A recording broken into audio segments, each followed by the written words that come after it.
Head tan, cold eye and collar, under and bodily crawl. Heavy, the clock stopped ticking now. Silence, Ellie! buried Lamas of deep Denis! under the frost. In the year 1931, a lead surgeon at St. Joseph's Hospital in Paris looked at a crucifix and realized something was deeply wrong. He wasn't questioning the divinity of the man, but the physical reality of why Jesus sweat drops of blood in the Garden of Gethsemane. For centuries, art has depicted this moment as a poetic mystery, yet for Dr. Pierre Barbet, it was a clinical challenge.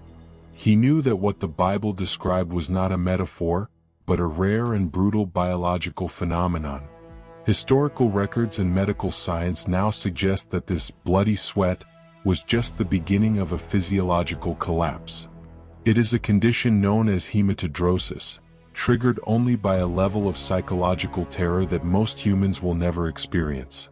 But the most haunting detail isn't the blood itself, but what it did to his skin before the first strike of the whip. This transformation turned a human body into a raw, hypersensitive nerve, making every following moment scientifically unbearable. What follows is not just a story of faith, but a forensic investigation into the limits of human endurance. The systematic destruction of the body began with the Roman flagrum, a tool of surgical cruelty far beyond a simple whip. Tipped with lead balls and sharpened bone fragments, each strike was designed to hook into the deep muscle tissue, stripping the skin away in calculated layers. Modern trauma specialists suggest that this initial ordeal triggered a state of profound hypovolemic shock. With the heart already racing to compensate for massive fluid loss, the body was entering a state of critical biological failure before it even reached the execution site. Every step through the narrow streets of Jerusalem was a miracle of pure adrenaline and survival instinct.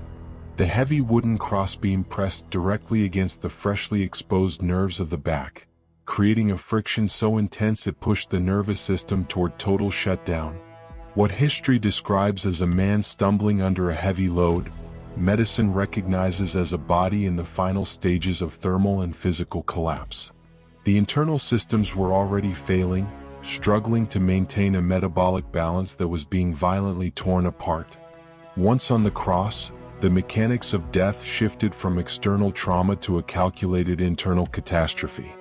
By stretching the limbs at a specific angle, the Roman execution system turned the very act of breathing into an impossible labor. The chest was forced into a permanent state of expansion, making it physically nearly impossible to exhale. To expel air and avoid immediate carbon dioxide poisoning, the victim was forced to push his entire weight upward, grinding shattered bones against the iron spikes. This rhythmic struggle for oxygen created a mounting chemical imbalance in the bloodstream known as acidosis. As the levels of oxygen plummeted, the muscles began to lock in violent, uncontrollable spasms that turned the limbs into pillars of rigid agony. Inside the chest cavity, a silent and invisible killer was beginning to emerge in the final hours. The extreme physical stress caused a clear, heavy fluid to gather around the cardiac sac, a condition known as pericardial effusion. This fluid began to physically strangle the heart, compressing the very organ that was desperately trying to keep the body alive. The heart was now beating against a wall of its own pressurized fluids, leading to an agonizing sensation of internal crushing. Every word spoken from the cross was not just a message, but a biological feat that defied the laws of exhaustion. The victim had to choose between the searing electrical fire of the crushed nerves or the primal terror of drowning in the open air. This was a clinical progression of total systemic failure, where every organ was being pushed to its terminal limit.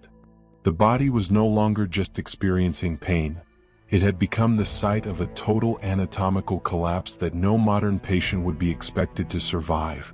As the afternoon sun beat down, the chemical reality of the blood was changing, turning the life-sustaining fluid into a toxic mixture. The brain, starved of adequate oxygen, would have entered a state of hyperalertness, magnifying every sensation of the splintered wood and the salt in the air. This was the hidden reality of Calvary, a documented battle between the human will and the cold, unyielding laws of biology.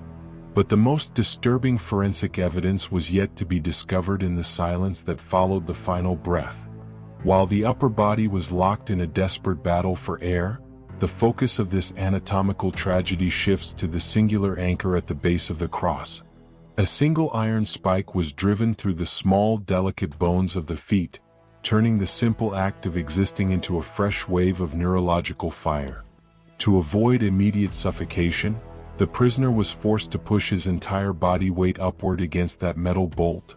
This movement ground the sensitive nerves against the iron, creating a rhythmic cycle of torture that defied the known limits of human endurance. Inside the muscles, a silent and devastating chemical catastrophe was unfolding. The lack of oxygen and the extreme physical exertion led to a massive buildup of lactic acid, triggering violent, uncontrollable spasms that locked the limbs in positions of pure agony.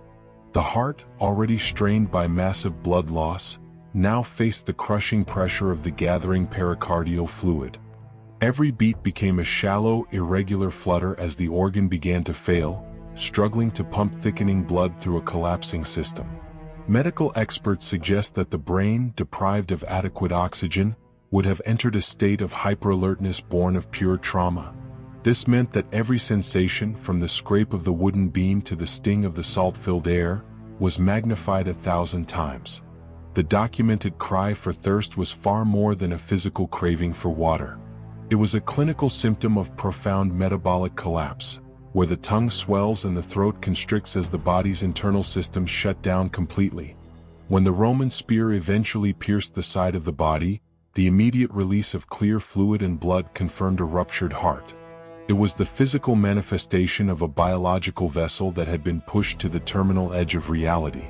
But as the physical life faded in the afternoon heat, the medical records began to give way to a phenomenon that logic cannot fully grasp.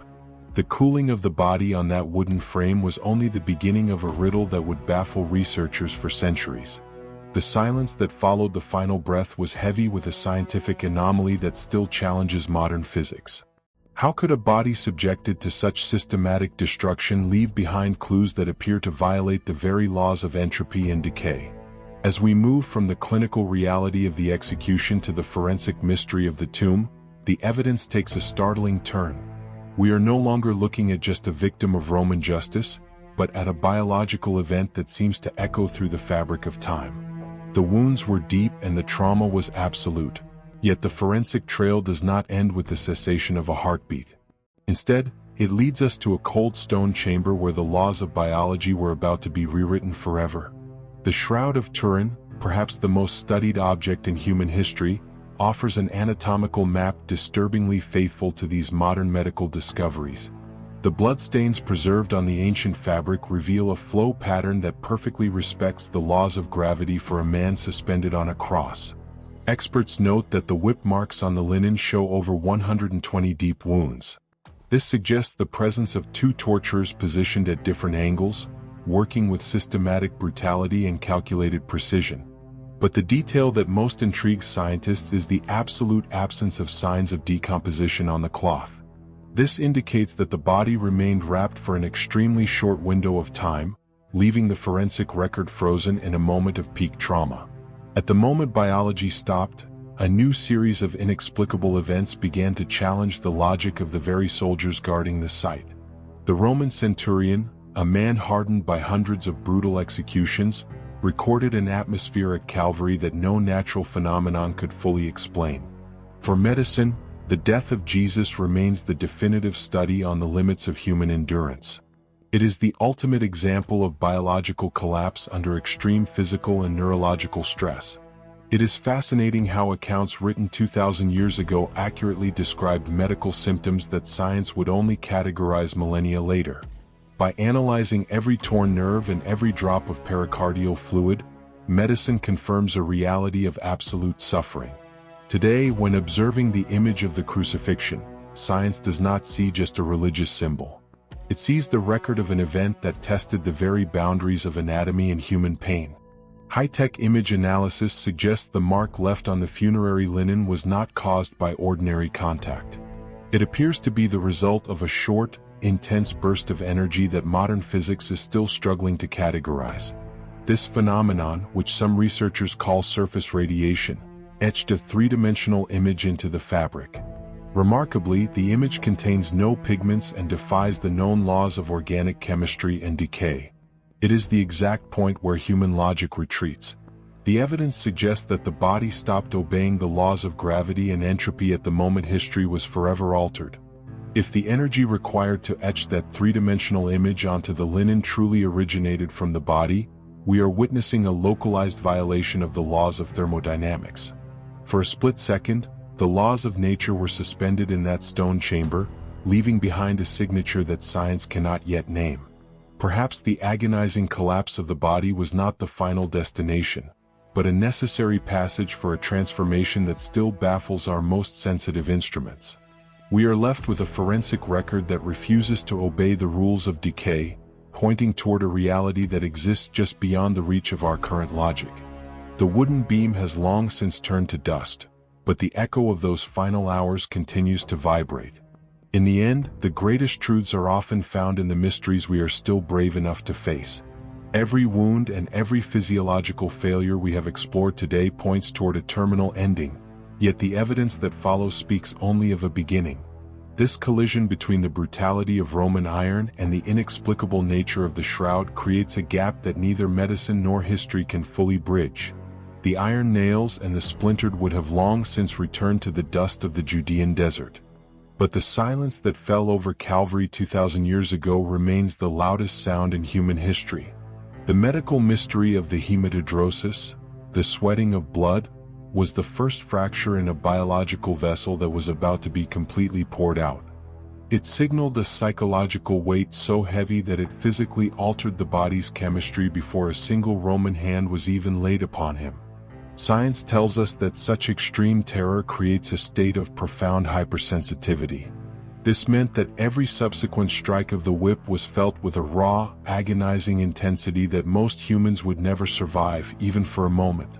Yet, the forensic evidence does not end with a broken and discarded body. It points toward a localized release of energy that defies the very laws of entropy and the cold finality of biological death itself. If the Shroud of Turin is truly a photographic negative produced by a sudden burst of radiation, then the tomb was not merely a burial site. It was an event horizon where the laws of thermodynamics were briefly suspended, leaving behind a signature that no human artist could ever replicate.